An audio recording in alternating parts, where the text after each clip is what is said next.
Hello student, myself Dr. Iti Kumari, lecturer, Department of Education, Government Teachers Training College Deoghar, Sidhu Kanu Murmu university Dumka Jharkhand. Student, आज हम आपको micro teaching के बारे में बताएंगे, जो हम पहले वीडियो में भी आपको कुछ बताए हैं।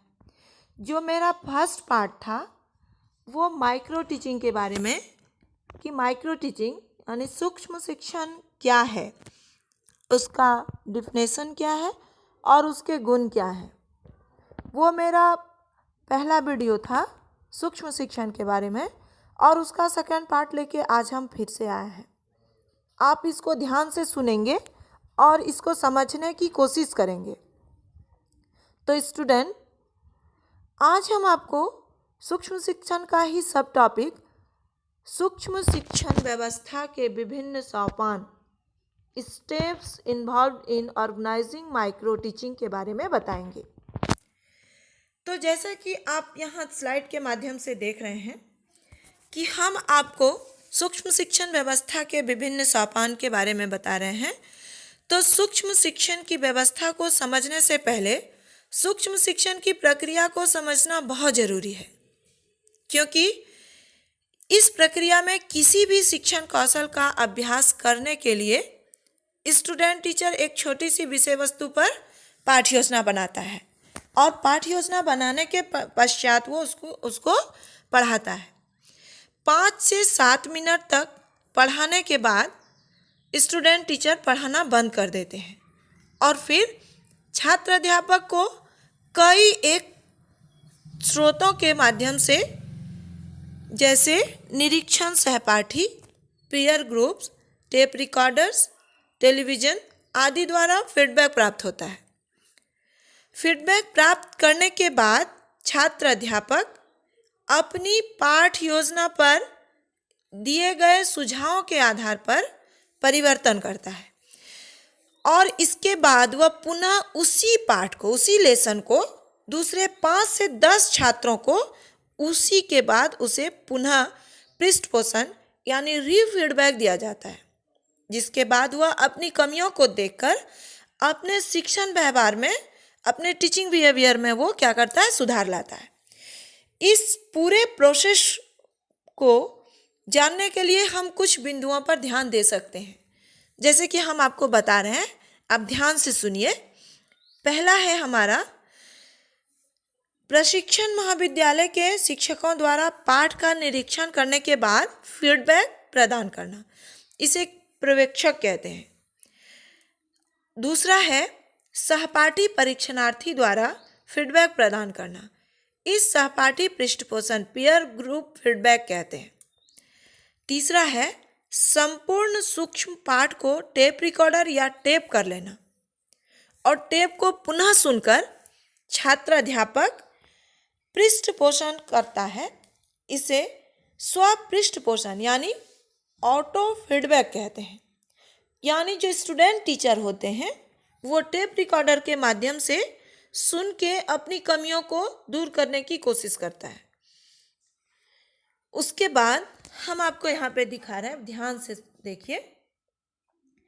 ये जो है ये हमारा सूक्ष्म शिक्षण चक्र है, जिसके बारे में अभी हम बात कर रहे थे। सूक्ष्म शिक्षण चक्र माइक्रो टीचिंग साइकिल जो है वो फर्स्ट में है हमारा योजना यानी प्लान करना, सेकंड है शिक्षण टीचिंग करना, थर्ड है पृष्ठपोषण फीडबैक देना, 4 है पुनर्नियोजन रीप्लान, और 5 है पुनर्निरीक्षण रीटीचिंग, और 6 है हमारा पृष्ठपोषण। तो इस साइकिल के माध्यम से हम ये देखें कि हमारा जो सूक्ष्म शिक्षण चक्र है, माइक्रो टीचिंग साइकिल है, वो किस दिशा से कैसे घूमता है और छात्र अध्यापक को शिक्षण कौशल में कैसे निपुण बनाता है। तो हम यहाँ पे देखेंगे कि इन सब प्रक्रिया के लिए समय निश्चित होता है। वो समय टोटल 36 मिनट का होता है। 36 मिनट में हम देखते हैं कि इसका समय विभाजन कैसे किया गया है। फर्स्ट में है माइक्रो टीचिंग सूक्ष्म शिक्षण 6 मिनट का, प्रतिपुष्टि फीडबैक सेशन 6 मिनट का, योजना सत्र 12 मिनट का। यानी जैसे ही हम फिर से रीप्लान करते हैं, उस प्लान में कमी को दूर करने के लिए, फर्स्ट प्लान के कमी को दूर करने के लिए जब हम रीप्लान करते हैं तो उसके लिए हमको 12 मिनट का समय मिलता है, ताकि हम फिर से कोई गलती ना करें और अपनी कमियों को दूर कर लें। चौथा है हमारा पुनः अध्यापन सत्र, री टीचिंग सेशन।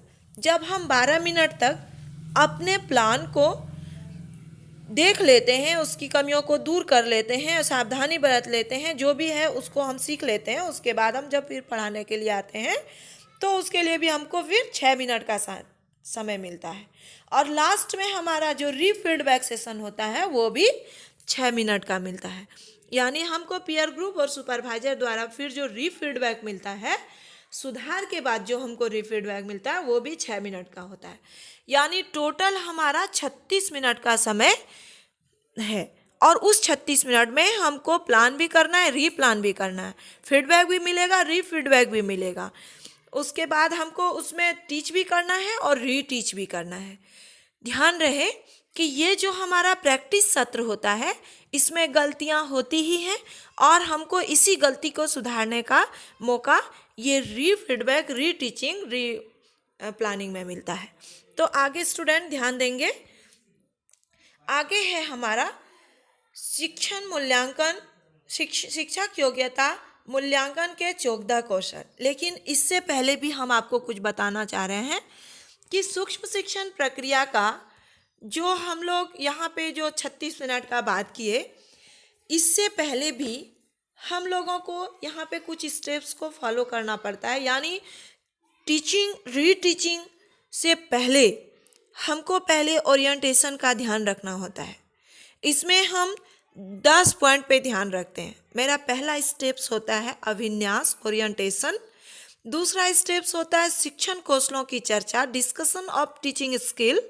थर्ड होता है हमारा आदर्श पाठ प्रस्तुतकरण, प्रेजेंटेशन ऑफ मॉडल लेसन। चौथा होता है पाठ निरीक्षण एवं समालोचना, लेसन ऑब्जर्वेशन एंड क्रिटिसिज्म। 5 होता है हमारा सूक्ष्म पाठ योजना, preparation of micro lesson plan. 6 होता है हमारा शिक्षण सत्र, टीचिंग सेशन। 7 है हमारा पृष्ठ पोषण, फीडबैक। 8 है हमारा पुनर्योजना, रीप्लान। 9 है हमारा पुनः अध्यापन, रीटीच। और 10वां है पुनः पृष्ठ पोषण, री फीडबैक। स्टूडेंट, साइकिल के अलावे यहाँ पे जो हम लोग 4 चीज़ को जाने, वो 4 चीज़ था हमारा अभिन्यास, ओरिएंटेशन।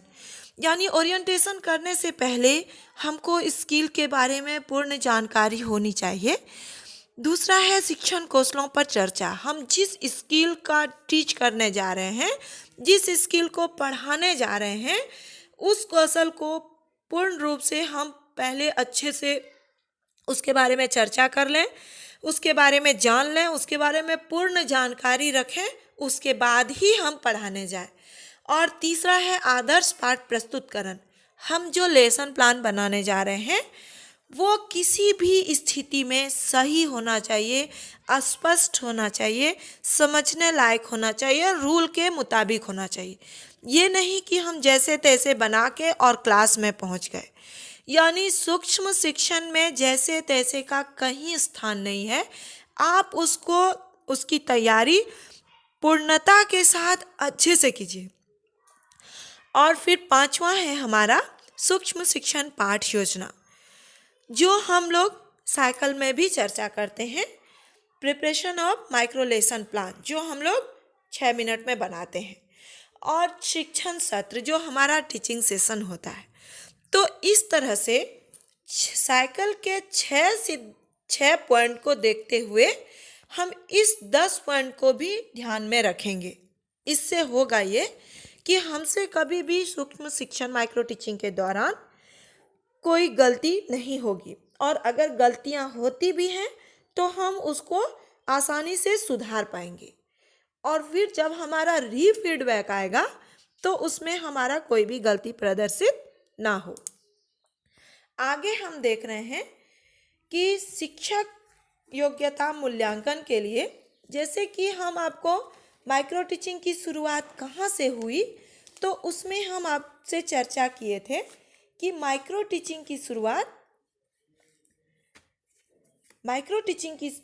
स्टैनफोर्ड यूनिवर्सिटी अमेरिका से हुआ था। तो यहाँ पे हम देख रहे हैं कि एलन एवं रायन के अनुसार सूक्ष्म अध्यापन में विकसित किए जाने वाले शिक्षण कौशल यानी teaching skill developed during micro teaching को एलन एवं रायन ने स्टैनफोर्ड शिक्षक योग्यता मूल्यांकन सूची स्टैनफोर्ड टीचर कॉम्पिटेंस अप्रेशियल गाइड के आधार पर निम्नलिखित 14 कौशलों की सिफारिश की है, जिसकी चर्चा हम आपको यहाँ पे कर रहे हैं। सबसे पहला है हमारा उद्दीपन विषमता स्टिमुलस वेरिएशन। सेकंड है भूमिका निर्वाह सेट इंट्रोडक्शन। तीसरा है समीपता क्लोजर। फोर्थ है हमारा मौन एवं शाब्दिक संकेत silence and non verbal symbol. पांचवा है पुनर्वलन का कौशल स्किल ऑफ रिइंफोर्समेंट। छठा है प्रश्न कौशल फ्लुएंसी इन क्वेश्चनिंग। सातवां है गहन प्रश्न पूछना प्रोबिंग क्वेश्चन। आठवां है उदाहरणों का प्रयोग illustrating and use of examples. नौवां है उद्देश्यों को लिखने का कौशल स्किल ऑफ राइटिंग ऑब्जेक्टिव्स। 10वां है चांपट प्रयोग का कौशल skill of using black board. 11वां है दृश्य श्रव्य सामग्रियों के प्रयोग का कौशल skill of using audio visual aids. 12वां है व्याख्यान कौशल लेक्चरिंग स्किल। 13वां है पाठ का अनुसरण कौशल skill of passing lesson. And 14वां है संप्रेषण कम्युनिकेशन। तो स्टूडेंट एलन एवं रायन के अनुसार ये 14 कौशल पे ये 14 स्किल्स जो है इसको हमको माइक्रो टीचिंग के दौरान डेवलप करना होता है, और जब हम इसको डेवलप कर लेते हैं तो हमारा माइक्रो टीचिंग स्किल पूरा हो जाता है, और शिक्षक प्रशिक्षण के दौरान हमारा एक बेस जो है वो पूर्ण रूप से मजबूत हो जाता है, और फिर उसी बेस के द्वारा हम अपने सूक्ष्म शिक्षण को विस्तृत शिक्षण तक ले जाने में खुद की सहायता कर पाते हैं और भविष्य में एक अच्छे शिक्षक के गुण को निर्मित कर पाते हैं। तो स्टूडेंट आगे आप देखेंगे कि ये जो हम आपको 14 पॉइंट बताए ये अमेरिका के द्वारा था, लेकिन अमेरिका की शिक्षा व्यवस्था और भारतीय शिक्षा व्यवस्था में कुछ अंतर है, और भारतीय शिक्षा व्यवस्था के अनुसार हमको माइक्रो टीचिंग में कितने स्किल्स करने होते हैं उसको भी ध्यान देना आवश्यक है। तो भारतीय शिक्षा व्यवस्था के अनुसार मुख्य रूप से हम लोग 9 स्किल्स का अध्ययन करते हैं। ये 9 स्किल है हमारा। सबसे पहला है हमारा प्रस्तावना कौशल इंट्रोडक्शन स्किल। दूसरा है व्याख्या कौशल एग्जाम्पल स्किल। श्यामपट्ट कौशल ब्लैक बोर्ड स्किल। शिक्षण सामग्री कौशल टीचिंग लर्निंग मटेरियल स्किल। प्रश्न कौशल क्वेश्चनिंग स्किल। खोजपूर्ण प्रश्न कौशल प्रोबिंग क्वेश्चन स्किल। उद्दीपन परिवर्तन कौशल स्टिमुलस वेरिएशन स्किल। उदाहरण सहित दृष्टांत कौशल इलस्ट्रेशन विथ एग्जाम्पल स्किल्स और पुनरावृत्ति रिकैप्चुलेशन। तो ये 9 स्किल जो है हमारा 9 कौशल जो है हमारा ये भारतीय शिक्षा व्यवस्था में लागू है, और इस 9 कौशल को जब हम विकसित कर लेते हैं तो हमारे अंदर एक पूर्ण शिक्षक के जो सूक्ष्म शिक्षण की जो भी प्रक्रिया है वो हम पूर्ण कर लेते हैं, और इस पूर्ण सूक्ष्म शिक्षण की पूर्ण प्रक्रिया को पूर्ण करने के बाद हम विस्तृत शिक्षण की ओर बढ़ते हैं, जहाँ पे हम यहाँ एक स्किल को लेके नहीं बल्कि सारे स्किल को मिला के एक लेसन प्लान निर्मित करते हैं। तो स्टूडेंट आप यहाँ पे ध्यान देंगे कि ये जो हमारा 9 स्किल है इसको हम लोग ध्यान से देखेंगे और इसका मनन करेंगे, इसका चिंतन करेंगे, और आगे हम आपके लिए सूक्ष्म शिक्षण माइक्रो टीचिंग पार्ट 3 बनाने जा रहे हैं, भाग 3 बनाने जा रहे हैं। वहाँ पे हम जो ये 9 स्किल के बारे में आपको बताए, इस 9 स्किल को हम आपके सामने आके फेस टू फेस हम आपको पढ़ाएंगे। उसमें हम आपको स्लाइड के माध्यम से नहीं पढ़ाएंगे, क्योंकि जो इंट्रोडक्शन स्किल होता है उसमें आपको ये सीखना होगा कि जब हम इंट्रोड्यूस करते हैं स्टूडेंट को तो हमारा फेशियल एक्सप्रेशन कैसा होता है। तो हम लोग वहाँ पे जो हमारा ये 9 स्किल है, इसका क्लास जब हम आपका लेंगे, यानी जब हम तीसरा वीडियो बनाएंगे तो वहाँ पे हम आपको फेस टू फेस पढ़ाएंगे और फेशियल एक्सप्रेशन के माध्यम से समझाएंगे कि स्टूडेंट का क्लास कैसे लिया जाता है स्किल्स के थ्रू। यानी हम स्किल के द्वारा, अपने कौशल के द्वारा छात्रों को कैसे पढ़ाएंगे, और वहाँ पे हर एक स्किल, हर एक कौशल के साथ हमारा फेशियल एक्सप्रेशन कैसे बदल जाता है और हम उसको किस तरह से पढ़ाते हैं, ताकि हमारा जो टॉपिक है वो स्टूडेंट तक पहुंच जाए और वो सही रूप से उसका अध्ययन कर पाए, उसका शिक्षण कर पाए, उसका सीख पाए। तो इसलिए आप मेरे साथ माइक्रो टीचिंग पार्ट 3 के लिए भी बने रहिए। तब तक हम आपसे विदा लेते हैं। धन्यवाद। आप इस वीडियो को ध्यान से देखते हुए इसको सब्सक्राइब भी करें, लाइक कमेंट्स भी करें।